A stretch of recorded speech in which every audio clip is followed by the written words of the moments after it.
Hello everyone and welcome to QE. I'm going to show you the 6 best tie knots and practical methods. If you're wearing a tie, it's usually for an important occasion like a wedding, funeral or job interview. Realistically, you'll probably only need 1 to 2 of these. Most can get away with using the 4-in-hand knot whenever they wear a tie. Some men prefer a Prince Albert or half Windsor, but if you master the 4-in-hand and one other method, say, the half Windsor, you'll definitely be good to go.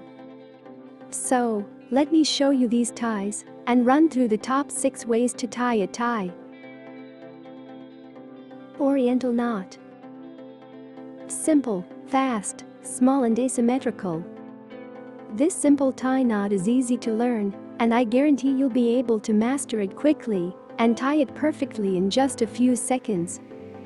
This knot is known as the small knot, oriental knot, Kent knot or simple knot. It is the simplest method of tying a necktie.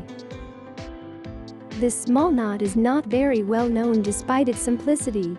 One of the reasons may be that the small knot is not self-releasing. Additionally, it is a common opinion that should the thin end of the tie become visible, it seems inside out. Though this can be remedied by giving the entire tie a half twist during the tying process. 4-in-hand knot. Easy and works with most collars.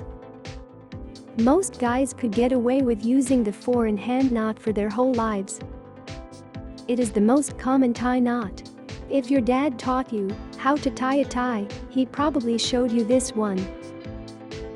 It is also known as a schoolboy knot due to its simplicity and style. The knot produced by this method is on the narrow side, notably asymmetric. The 4-in-hand knot is one of 3 prescribed options for tying the necktie. Prince Albert knot. Not too big or too small. If you love the 4-in-hand but need something just a little thicker, the Prince Albert knot is your best bet. Just like the standard 4-in-hand, it's a quick and easy knot that anyone can master. The double 4-in-hand is especially great for shorter guys who like the shape of the 4-in-hand but need to use up some excess tie. Prince Albert knot, also known as the double knot and cross Victoria knot, a variant of the 4-in-hand with an extra pass of the wide blade around the front before passing the wide blade through both of the resultant loops. A version knotted through only the outermost loop is known as the Victoria knot. Half Windsor knot. Formal and symmetrical. The half Windsor is a classic tie knot.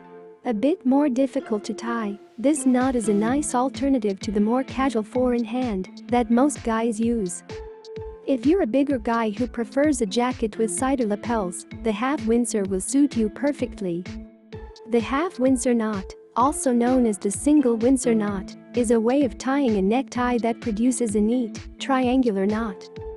It is larger than the 4-in-hand knot, but smaller than the Windsor knot. The half Windsor is derived from the Windsor, in that it is only brought up around the loop on one side rather than both. It works well with light and medium weight fabrics. Full Windsor knot. Very formal and symmetrical. Want a formal, weighty, attention-grabbing tie knot that won't go unnoticed in any room? Look no further than the full Windsor. This knot should be reserved for guys with wider necks, heads and shoulders, as it's going to look a bit oversized on small, skinny men. The Windsor knot, sometimes referred to as a full Windsor or misleadingly as a double Windsor, to distinguish it from the half Windsor. Since the full Windsor is larger, it also appears highly formal and is usually worn with widespread collar dress shirts and by men with larger necks. The shape of the full Windsor is the same as that of the half Windsor, but it is just larger than the half Windsor. As with other common necktie knots, the Windsor knot is triangular and the wide end of the tie drapes in front. The Windsor is a wider knot than most common knots, and while not truly symmetric is more balanced than the common 4-in-hand knot.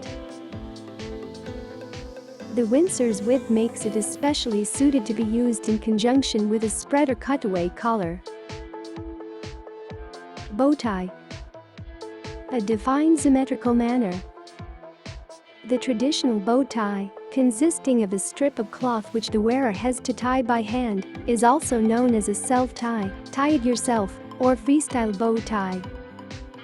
A modern bow tie is tied using a common shoelace knot, which is also called a bow knot for that reason. It consists of a ribbon of fabric tied around the collar of a shirt symmetrically, so that the two opposite ends form loops. Bow ties may be made of any fabric material, but most are made from silk, polyester, cotton, or a mixture of fabrics. Some fabrics, example wool or velvet, are much less common for bow ties than for ordinary 4-in-hand neckties.